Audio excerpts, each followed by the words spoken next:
Assalamualaikum warahmatullahi wabarakatuh. Halo sahabat semuanya dimanapun kalian berada. Apa kabar hari ini? Insya Allah kalian dalam keadaan sehat semuanya ya. Oke, sekarang ketemu lagi dengan saya Pak Beni. Kali ini kita akan membahas tentang tekanan zat, yaitu tekanan zat padat, tekanan zat gas, tekanan darah pada manusia, dan tekanan pada tumbuhan. Nah, untuk itu jangan kemana-mana, stay tune terus sampai dengan selesai video ini. Selamat belajar.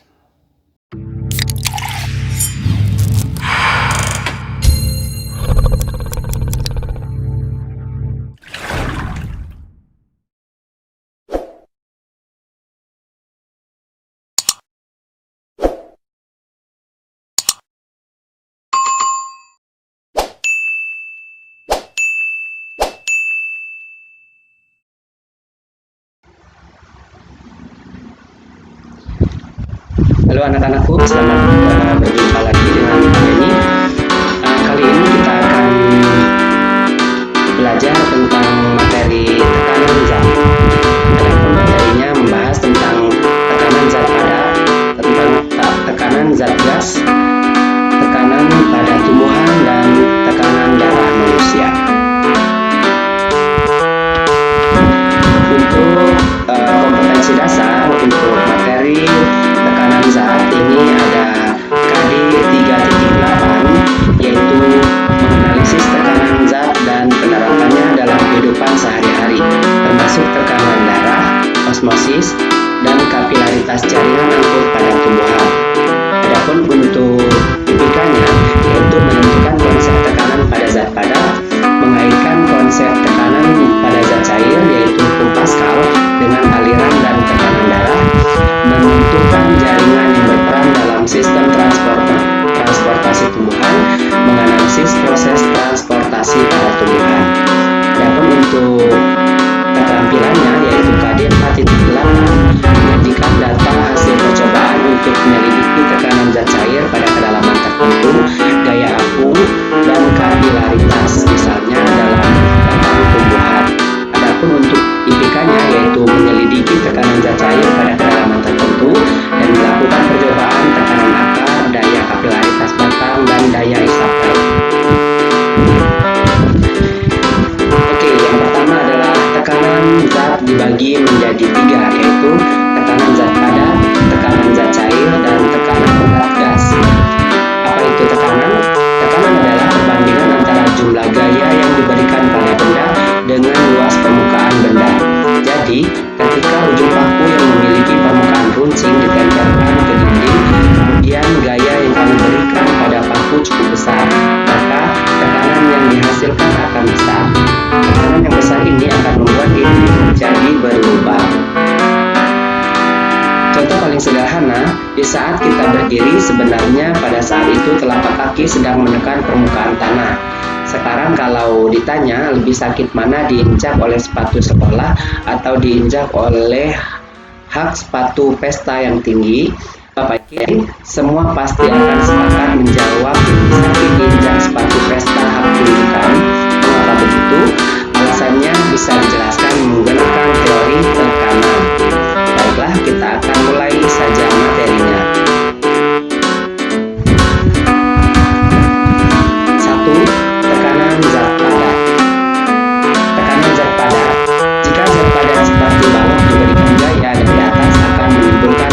Semakin besar luas alas bilar tekannya. Tekanan makin kecil. Tekanan pada zat padat merupakan gaya yang bekerja pada satuan luas bidang tekan, atau tekanan adalah gaya per satuan luas.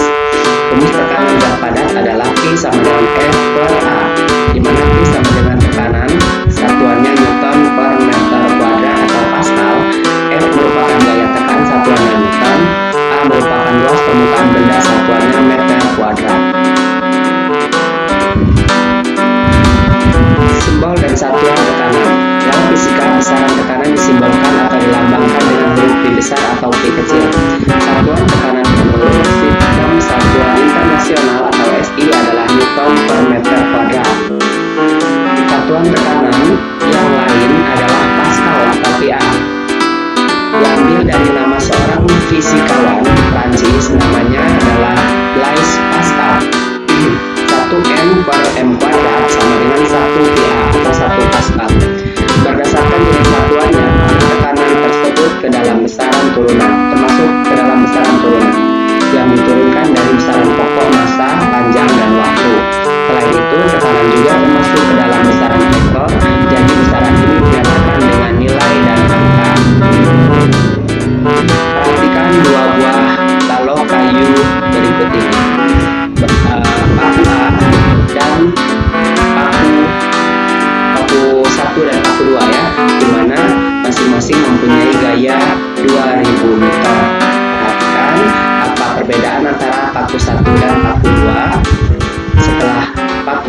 menerima gaya, apa yang terjadi? Coba kita lihat.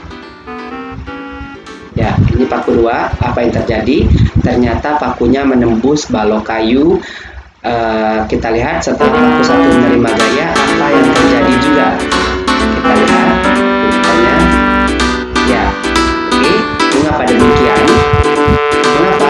Nah, saya akan pikirkan ya. Jadi paku yang 2 itu ujungnya runcing, sementara paku 1 itu ujungnya lumpur, sehingga tekanan yang lebih besar adalah paku yang berapa? Ayo, paku yang nomor 2. Pintar ya.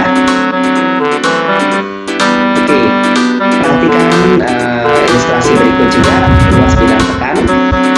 Tekanan rumusnya adalah gaya atau berat satuan dibagi satuan luas bidang tekan atau A. Jadi tekanan sama dengan F per A atau W sama dengan per A ya, bisa. Jadi satuan P itu adalah Newton per meter kuadrat atau Pascal.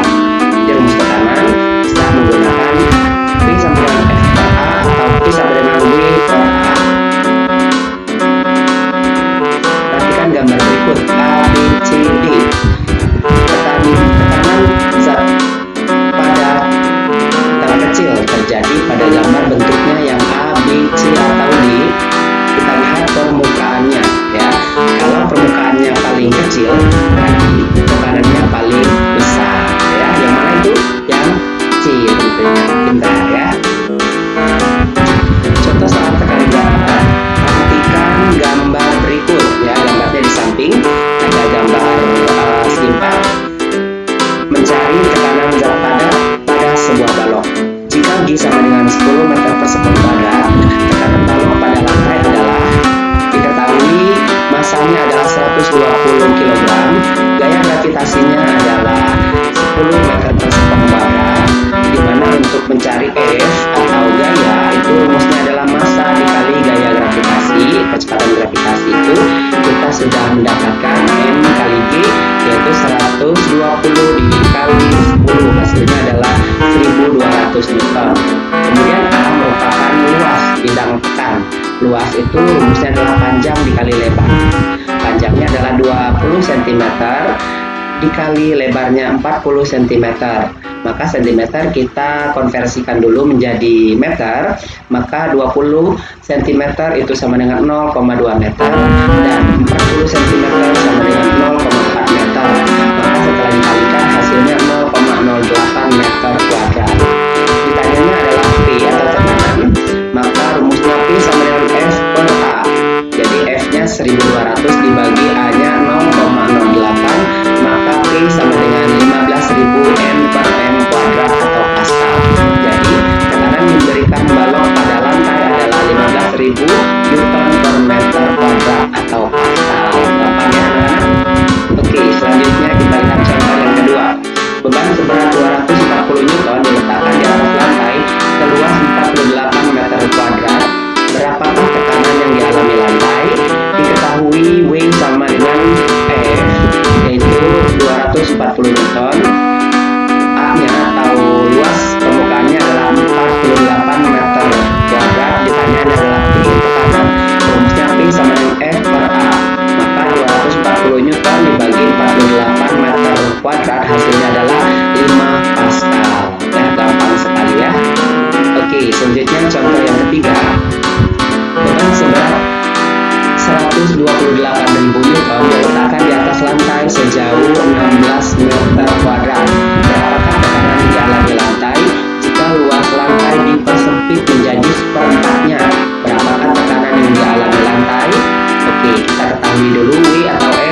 hasilnya adalah 32.000 Newton per meter kuadrat atau Pascal ya. Oke, jadi gampang untuk mencari jawabannya, harus tahu rumus terlebih dahulu. Oke, selanjutnya kita masuk ke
Tujuh 76 cm3 dikurang 300 meter per 100 meter, maka dihasilkan 76 cm3 dikurang 3, 73 cm3 atau 730 mmHg. Itu jawaban anggarannya ya. Oke, contoh yang kedua adalah sebuah tabung yang volumenya 2 meter kubik bertekanan 6 atm atmosfer. Kemudian volumenya diperkecil menjadi 0,5 meter kubik. Berapakah tekanannya sekarang? Diketahui V1 sama dengan 2 meter kubik, V1 sama dengan 6 atm, V2 sama dengan 0,5 meter kubik. Ditanyanya adalah P2 ya. Kita gunakan rumus P1 dikali V1 sama dengan P2 dikali V2. Maka 6 dikali 2 sama dengan P2 dikali 0,5. Maka kita pindah ruas menjadi P2 sama dengan 12 dibagi 0,5. Maka P2 adalah hasilnya 24 atm atau atmosfer. Jadi tekanannya sekarang adalah 24 atmosfer. Gampang ya. Kemudian contoh penerapan tekanan gas dalam kehidupan sehari-hari. 1. Memompa ban sepeda atau ban mobil. 2. Balon udara bisa naik ke angkasa. 3. Pernapasan pada makhluk hidup saat bernapas. Kemudian 4. Bertiupnya angin laut dan angin darat. 5. Peristiwa ketika memasak air. Dan 6. Tekanan udara dari dataran tinggi seperti pegunungan ke dataran rendah yang ada di pesisir pantai ya. Oke, sekarang kita masuk ke tekanan darah pada manusia. Perhatikan gambar berikut. Tekanan darah pada pembuluh darah memiliki prinsip kerja seperti hukum Pascal. Peredaran darah berada di dalam pembuluh darah yang merupakan ruang tertutup, sehingga tekanan pada pembuluh darah berlaku prinsip hukum Pascal. Organ utama peredaran darah pada manusia adalah jantung. Pada saat bilik jantung berkontraksi memompa darah, itu disebut dengan tekanan sistol. Darah akan mendapatkan dorongan sehingga mengalir melalui pembuluh darah. Saat mengalir dalam pembuluh darah, darah memberikan dorongan pada pada dinding pembuluh darah kembali, jantung berrelaksasi atau disebut dengan tekanan diastol, dan inilah yang disebut dengan tekanan darah. Oke, berikut proses difusi pada difusi gas pada pernapasan dan peredaran darah. Tekanan gas pada proses pernapasan manusia dalam paru-paru yaitu alveolus, terjadi pertukaran gas O2 dan CO2 secara difusi, yaitu perpindahan zat terlarut dari daerah konsentrasi dan bertekanan parsial tinggi ke daerah berkonsentrasi dan bertekanan parsial rendah. Setiap menit paru-paru dapat menyerap sekitar 250 ml O2 dan mengeluarkan CO2 sekitar 200 ml. Tekanan parsial adalah tekanan yang diberikan oleh gas tertentu dalam campuran gas tersebut, yaitu tekanan O2 dan CO2 yang terlarut dalam darah. Pada sistem peredaran darah, darah yang masuk ke paru-paru melalui arteri pulmonalis memiliki parsial O2 yang lebih rendah dan parsial CO2 yang lebih tinggi daripada udara dalam alveoli. Alveoli jamaknya adalah alveolus. Lebih banyak di alveolus ya. Alat yang digunakan untuk mengukur tekanan darah disebut dengan tensimeter atau yang disebut dengan sphygmomanometer. Tekanan darah orang normal yaitu berkisar antara 120 per 80 mmHg. Pada penderita penyakit tekanan darah tinggi atau hipertensi, tekanan darahnya dapat mencapai 140 per 90 mmHg. Pembuluh darahnya menyempit karena timbulnya plak yang mengganggu aliran darah sehingga jantung bekerja lebih keras untuk memompa darah. Kurangnya tekanan hasil dari pompa jantung akan membuat dinding pembuluh darah membesar dan menjadi kurang elastis, sehingga lama-kelamaan akan pecah. Pecahnya pembuluh darah di otak akan mengakibatkan stroke. Ya, nah ini kita lihat gambar tensimeter atau sphygmomanometer untuk mengukur tensi darah ya. Oke, berikutnya kebalikan dari hipertensi, penderita tekanan darah rendah disebut dengan hipotensi akan memiliki tekanan darah di bawah 90 per 60 mmHg ya. Tekanan darah yang terlalu rendah akan menyebabkan sulitnya darah untuk mencapai otak, sehingga penderita hipotensi akan sering merasa pusing, mudah letih, dan hilang keseimbangan karena kekurangan asupan oksigen ke otak. Makanya orang suka pusing ya karena tekanan darahnya rendah. Sekarang tips hidup sehat, tekanan darah juga sehat ya. Beberapa tips agar tekanan darah tetap terjaga normal diantaranya adalah 1. Makan makanan yang sehat, 2. Olahraga secara teratur, 3. Menjaga berat badan yang sehat, 4. Berhenti merokok dan minum alkohol, 5. Mengelola stres, dan 6. Minum air putih minimal 2 liter sehari ya. Itu adalah tips sehat supaya darah kita, tekanan darahnya menjadi sehat juga.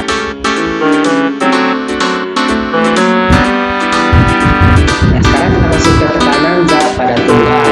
Bagaimanakah tumbuhan yang tinggi dapat mengangkut air yang ada di dalam tanah menuju daun yang letaknya lebih dari 10 meter dari akar? Pertama-tama air diserap oleh rambut akar, kemudian air masuk ke sel-sel epidermis melalui proses secara osmosis. Selanjutnya air akan masuk melalui korteks, dari korteks air kemudian melalui endodermis dan perisikel. Selanjutnya air masuk ke jaringan xilem yang berada di akar. Setelah tiba di xilem akar, air akan bergerak ke xilem batang menuju ke xilem daun. Ya, itu adalah bagaimana akar bisa menyerap air sampai 10 meter dari bawah ke atas ya. Bisa.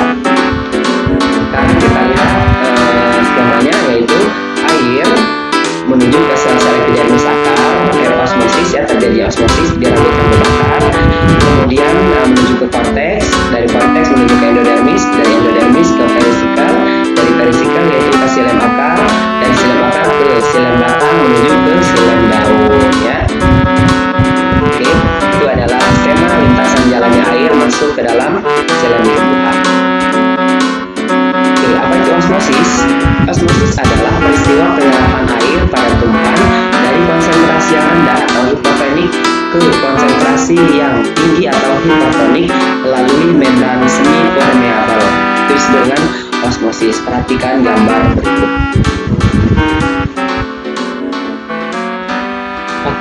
Faktor yang mempengaruhi air dapat naik dari akar menuju daun pada tumbuhan, yaitu ada 3 faktor dan ditambah 2 lagi.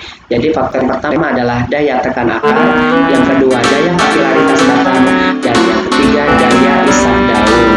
Selain itu ada 2 faktor lagi air dapat naik dari akar daun, yaitu adanya adhesi, merupakan gaya tarik menarik antar molekul yang tidak sejenis.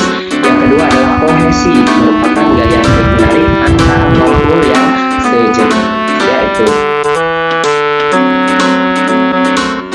Oke, kita lihat sekarang gambar jaringan pada tumbuhan yang bisa berfungsi sebagai jaringan pengangkut, yaitu jaringan silam dan jaringan floem. Ya, jaringan silam yaitu mengangkut air dari akar menuju ke daun, sementara floem yaitu mengangkut hasil fotosintesis dari daun ke seluruh tumbuh-tumbuhan termasuk ke akar. Ya, jadi jaringannya ada jaringan epidermis dulu, ada jaringan yang paling luar, kemudian jaringan korteks yang kedua, kemudian yang berikutnya adalah jaringan floem, kemudian cambium, kemudian jaringan silam.